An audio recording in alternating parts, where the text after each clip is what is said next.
Título 3. Da vacância. Artigo 81. A vacância do cargo dependerá de 1. Exoneração. 2. Demissão. 3. Promoção. 4. Transferência. 5. Aposentadoria. 6. Falecimento. 7. Posse em outro cargo, ressalvadas as exceções legais. Artigo 82. Dar-se-á a exoneração. 1. A pedido. 2. De ofício. A. De cargo em comissão. B. Quando não satisfeitas as condições do estágio probatório. C. Quando, caracterizado o abandono de cargo e prescrita a pretensão punitiva, o servidor, embora instado, não retornar ao serviço. Parágrafo único. Se antes do ato exoneratório, o servidor efetivo ou titular exclusivamente de cargo comissionado houver praticado infração passível de demissão, ainda que apurada somente após o desligamento, a exoneração será convertida na penalidade de demissão, observados o contraditório e a ampla defesa. Artigo 83. No caso de função gratificada, dar-se-á a vacância por dispensa, a pedido ou de ofício. Artigo 84. Ocorre a vaga na data 1. Do falecimento do titular do cargo. 2. Da publicação do ato que transferir, após a posse, promover, aposentar, exonerar ou demitir o ocupante do cargo. 3. Da posse ou, se esta for dispensada, do início do exercício em outro cargo. 4. Da vigência da lei que criar o cargo e conceder dotação para seu provimento ou em que for determinada, apenas, esta última medida, se o cargo estiver criado. 5. Da comunicação pela autoridade competente, no caso de falecimento do funcionário em qualquer ato de guerra ou agressão à soberania nacional. 6. Da republicação do ato do Presidente da República que decretar a perda dos direitos políticos, nas hipóteses definidas na Constituição do Brasil. 7. Em que se tornar executável a sentença que declarar nulo o provimento e da que impuser ou acarretar a pena acessória de perda do cargo. Título 4. Dos direitos e vantagens. Capítulo 1. Da duração do trabalho. Artigo 85. A duração normal do trabalho será de 6 horas por dia ou 30 horas por semana, podendo, extraordinariamente, ser prorrogada ou antecipada, na forma que dispuser o regulamento. Parágrafo único.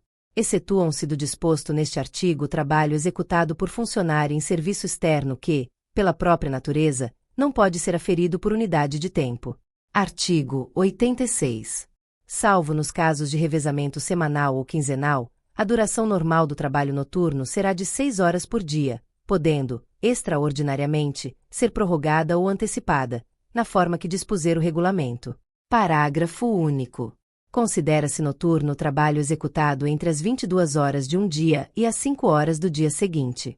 Artigo 87. A duração normal do trabalho do funcionário que ocupar cargo do serviço técnico-científico será de 4 horas por dia, ou 20 horas semanais, podendo excepcionalmente ser aumentada mediante antecipação ou prorrogação do expediente pela autoridade competente. Artigo 88. Nos serviços que exijam trabalho aos domingos e feriados, será estabelecida escala mensal de revezamento. Artigo 89. Poderão ser estabelecidos os regimes de tempo complementar e integral com dedicação exclusiva, no interesse do serviço e a juízo da administração. Capítulo 2. Do tempo de serviço. Artigo 90.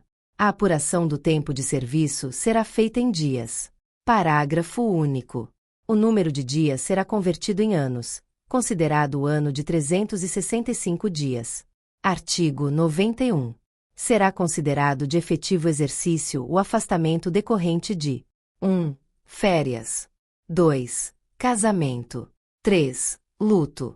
4. Exercício de outro cargo, função de governo, ou direção nos serviços da administração direta ou indireta do Estado. 5. Exercício em cargo ou função de direção, chefia ou assessoramento, quando posto à disposição de entidades da administração direta ou indireta, da União, dos Estados e municípios. 6. Convocação para o serviço militar. 7. Júri e outros serviços obrigatórios por lei. 8. Licença-prêmio. 9. Licença funcionária gestante e ao funcionário acidentado em serviço ou atacado de doença profissional. 10. Licença, até o limite de 2 anos, ao funcionário acometido de moléstia consignada no parágrafo único do artigo 97, ou de outras indicadas em lei.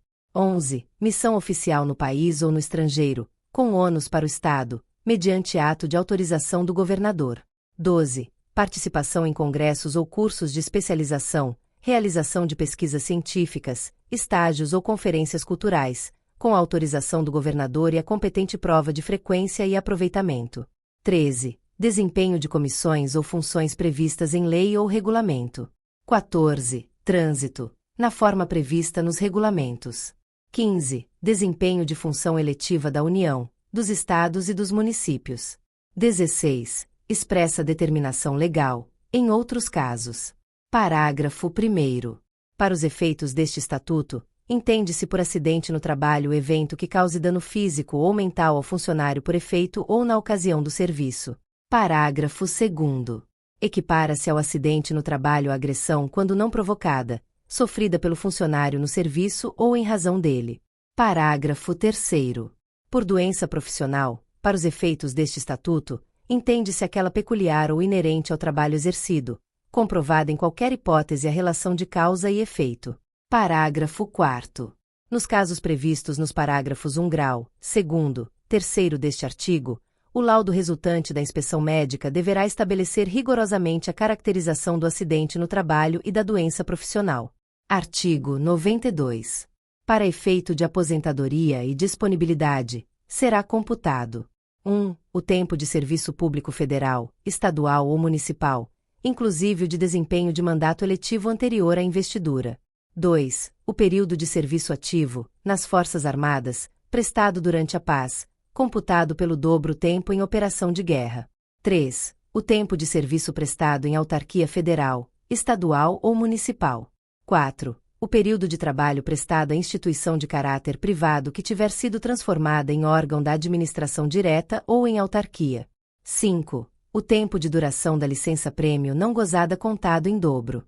6. O tempo de duração de licença para tratamento de saúde. 7. O tempo de licença funcionária casada para acompanhar o marido até o máximo de 2 anos.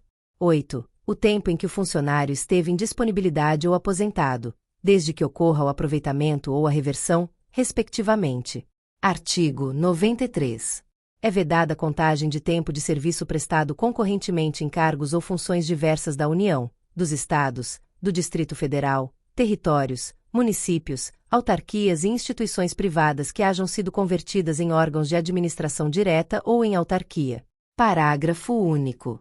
O tempo de serviço anterior ao período concorrente será contado: 1. Exclusivamente para o cargo em que foi prestado, se o funcionário continuar a exercê-lo em regime de acumulação.